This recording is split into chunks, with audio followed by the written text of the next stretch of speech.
My name is Karen Claycomb, and I'm a van driver for the Pittsburgh Christ Transportation Office.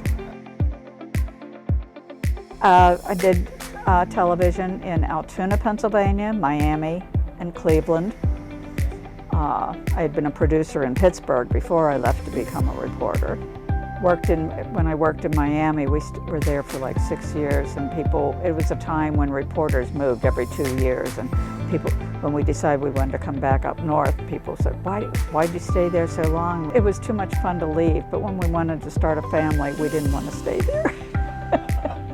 But in 1980, when he was running for president, I interviewed Ronald Reagan. We're up very early in his campaign, and I met up with him at a condo where he was staying in Fort Lauderdale.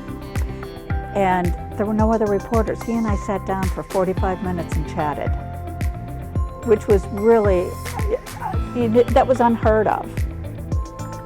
But it worked really well, and it was great. I got a very different impression of him than you do when you're, a bunch of 20 reporters asking a bunch of questions. He was very interesting. I covered a mafia funeral, had our photographers being chased by mafia guys down the street and driving 20 feet so he could get out and take pictures, and then jump back in the car and driving another 40 feet down so he could jump by it.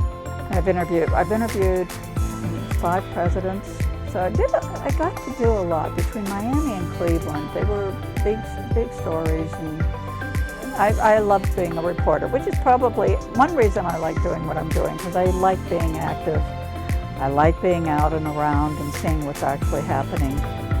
Oh, I love it, and I love being able to hopefully influence young people. Last year, right after we had a training, and it was emphasized to us that all kids in every van, bus, whatever, needed to have seatbelt on. I said, hey guys, I was told if you don't have your seatbelts on, I get in trouble. And one of the guys said, oh, and they all buckled up. They said, oh, we don't want to lose Karen, who knows who else they'd send us.